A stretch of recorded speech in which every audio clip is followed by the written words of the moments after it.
environ 20% de la population. Nous sommes 10 à la maison et c'est avec ça qu'on se nourrit. C'est avec ça qu'on règle le problème de la famille, tout. Cacao, café, coton, diamants, mais aussi gaz et pétrole. Le pays produirait environ 50 000 barils par jour. Un chiffre qui ne peut pas être vérifié. La corruption serait galopante. Malgré cette richesse en ressources naturelles, les Ivoiriens ont du mal à faire du business.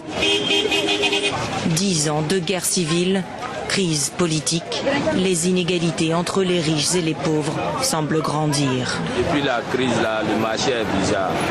Tout est monté, augmenté un coup, tout est devenu cher. Il n'y a rien même qu'on puisse acheter encore. 50 ans après l'indépendance, la Côte d'Ivoire compte toujours sur ses liens économiques avec la France. L'ancienne puissance coloniale reste un partenaire essentiel pour la Côte d'Ivoire, des PME aux grands groupes français. Pour beaucoup, il faut donner un nouveau souffle à ce que l'on appelait le miracle ivoirien, afin de reconstruire le pays. Et pour parler de cet autre défi, ce défi économique immense qui attend le pays, avec nous sur ce plateau, Charles Dibi Kofi, bonjour, merci d'être avec madame. nous. Vous êtes ministre des Finances, ministre de l'économie dans le gouvernement de Guillaume Soro.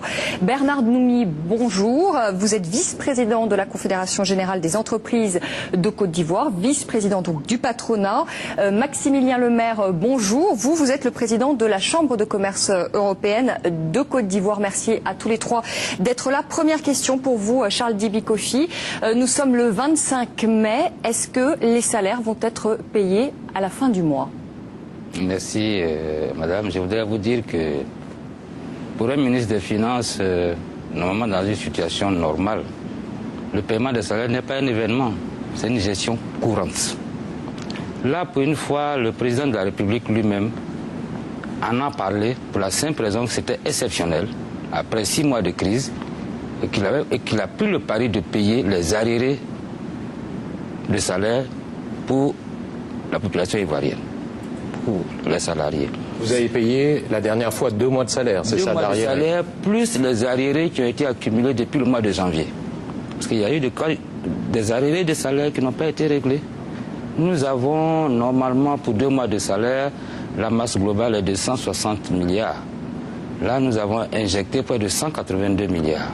Pour payer les salaires du mois de mars et du mois d'avril et également régler les arriérés. Donc les salaires du mois de mai seront... tout ceci pour vous dire que le salaire du mois de mai, le paiement n'est pas un événement. C'est une gestion courante.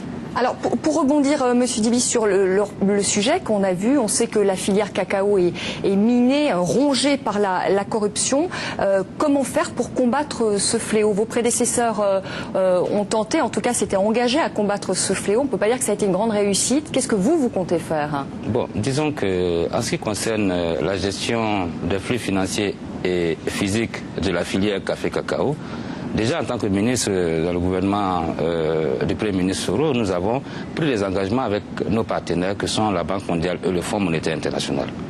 Nous avons baissé la fiscalité et la parafiscalité à 22% du prix CAF.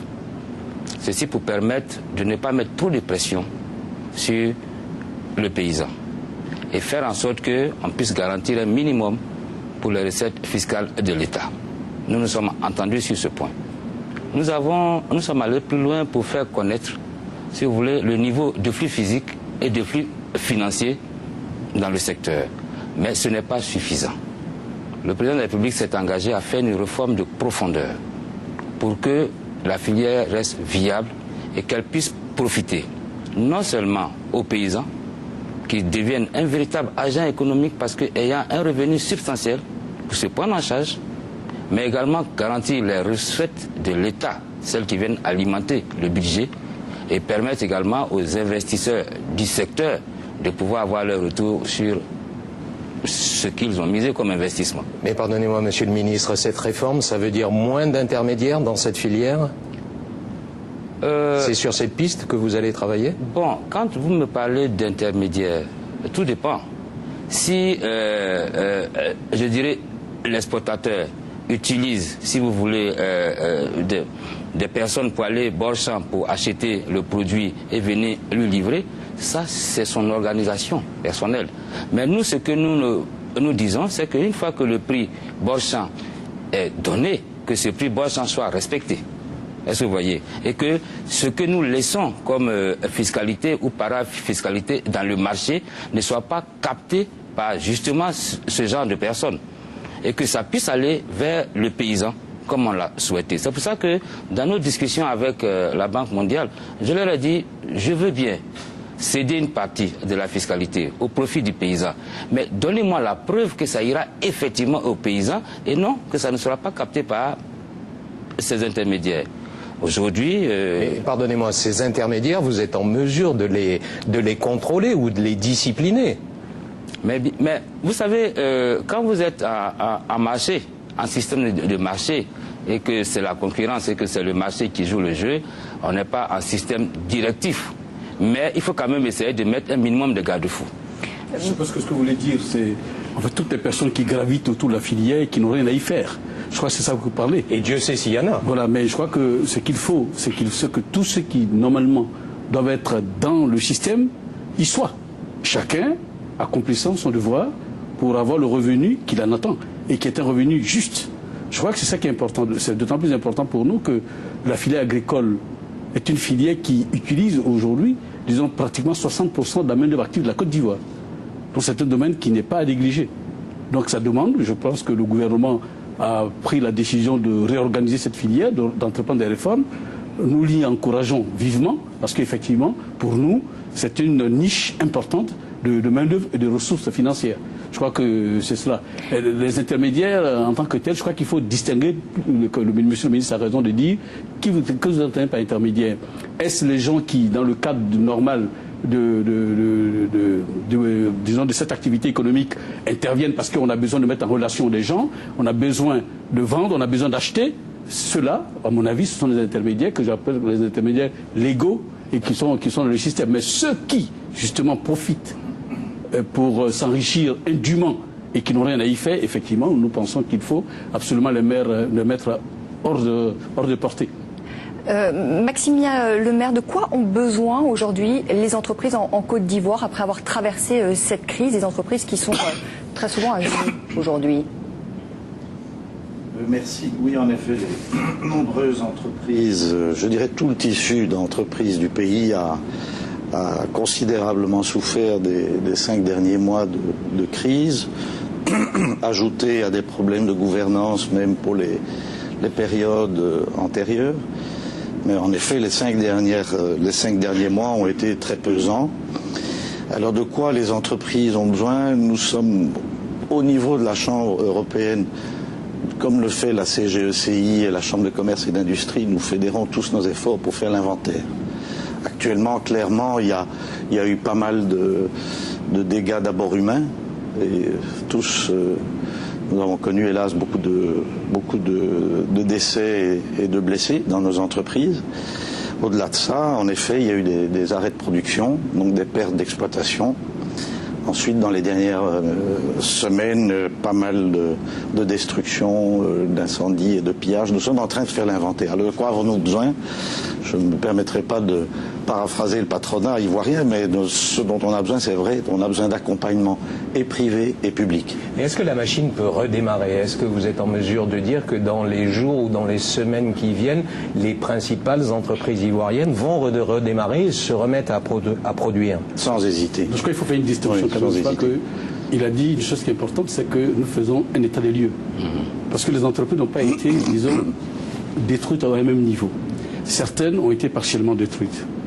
D'autres sont pratiquement en état de reprendre, qui ont l'habitude de production, et d'autres, malheureusement, qui n'ont absolument plus de moyens de repartir, sauf de renaître de leurs cendres. Beaucoup de PME. C'est encore plus difficile. Mais je crois que la volonté, ce que nous avons constaté dans nos membres, c'est la volonté de rebondir. Je crois que moi je note cet aspect comme étant important. Personne n'a dit, je n'ai plus envie d'y aller. Non, au contraire. Et pourtant, parmi ces entreprises, il y a de nombreuses qui ont subi des dégâts depuis 99.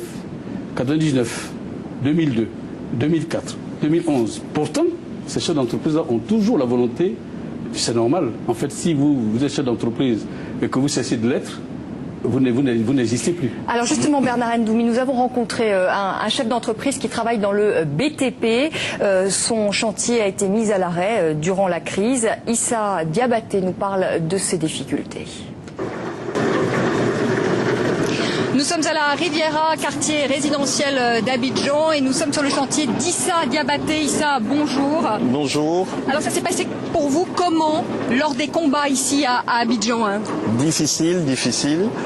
Le chantier a été fermé et j'étais obligé de licencier pratiquement tous les travailleurs.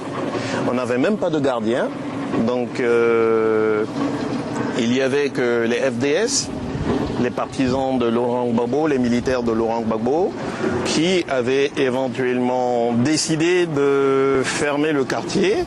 Donc j'avais même pas accès, aucun travailleur n'avait accès au chantier. C'était un gros manque à gagner? Beaucoup, parce qu'on a pris énormément de retard. Et quand c'est comme ça, il faut remettre tout en jeu et refaire un planning avant de relancer complètement le chantier. Vous voyez, nous reprenons, mais timidement, parce que j'ai reçu des appels de mes techniciens et de certains ouvriers. Ils reviennent justement, ces ouvriers que vous avez licenciés? Ils reviendront et comme ça nous repartirons de belle, quoi. Vous en avez réembauché? J'ai embauché quelques-uns, et ceux qui sont hors d'Abidjan et ceux qui sont aussi hors de la Côte d'Ivoire, je les attends et ils viendront. Jean-Louis, bonjour Jean-Louis. Bonjour madame. Durant les combats, donc vous n'avez pas travaillé, hein? Non, pas du tout. Pas de salaire donc? Non, pas de salaire. Et vous avez fait comment? Bon, on s'est débrouillé avec les petits fonds qu'on avait gardés. Bon, on s'est débrouillé avec eux. Merci Jean-Louis. Une dernière question, Issa Diabaté. Oui. Vous êtes ivoirien, vous avez de la famille à l'étranger, vous parlez deux langues. Oui, tout à fait. Qu'est-ce qui vous pousse à rester en Côte d'Ivoire finalement? Vous auriez pu partir, hein? Ben oui, comme vous le dites, je parle deux langues, j'aurais pu quitter la Côte d'Ivoire, mais j'ai beaucoup d'attaches ici. Il y a encore beaucoup à faire en Côte d'Ivoire. Rien n'a été fait et pendant 10 ans, on est resté comme ça. Pas de chantier, pas d'ambition, pas de futur, on voyait rien. On était vraiment... mais là, je crois qu'il y aura éventuellement un changement. Merci beaucoup Issa Diabaté de nous avoir reçus ici sur votre chantier à la Riviera. Merci. Charles Dibikofi, c'est formidable quand même parce que cet homme, son chantier, on l'a vu, était à l'arrêt. Il a des difficultés à faire redémarrer son entreprise. Il aurait pu partir, hein, c'est ce qu'on se disait dans le sujet. Et malgré tout, eh bien, il est resté. On sent quand même cet attachement très fort pour son pays. Hein. Vous savez, ce qui est intéressant, et c'est pour ça que lorsque nous nous efforçons à faire au mieux notre travail et, disons, honorer la mission qui nous a été confiée par les plus hautes autorités de ce pays, nous le faisons parce que nous disons que nous ne sommes pas seuls. Les Ivoiriens aiment leur pays et nous le faisons pour eux. Je suis fier d'entendre cela. Voilà un opérateur économique qui a pratiquement tout perdu, mais qui s'accroche à quelque chose, à de l'espoir. Et cet espoir-là deviendra réalité. Et en ce moment-là, nous serons tous heureux. C'est pour ça que nous nous disons, je vais vous dire qu'il a raison de s'accrocher à ça. Parce que moi, je m'accroche également à la vision que le président de la République a pour la Côte d'Ivoire.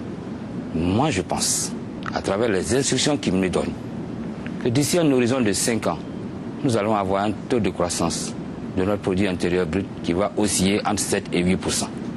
Dans un intervalle de 10 ans, nous sommes capables d'avoir un taux de croissance à 2 chiffres comme ailleurs. Le potentiel est là. Nous devons transformer ce potentiel en richesse et nous avons la volonté de le faire et nous y croyons, comme y croit cet opérateur économique. Monsieur le ministre, si cet entrepreneur vient vous voir demain et vous demande qu'est-ce que l'État peut faire pour moi à court terme, qu'est-ce que vous allez lui répondre? Demandez aux grandes entreprises, on s'est rencontrés immédiatement déjà.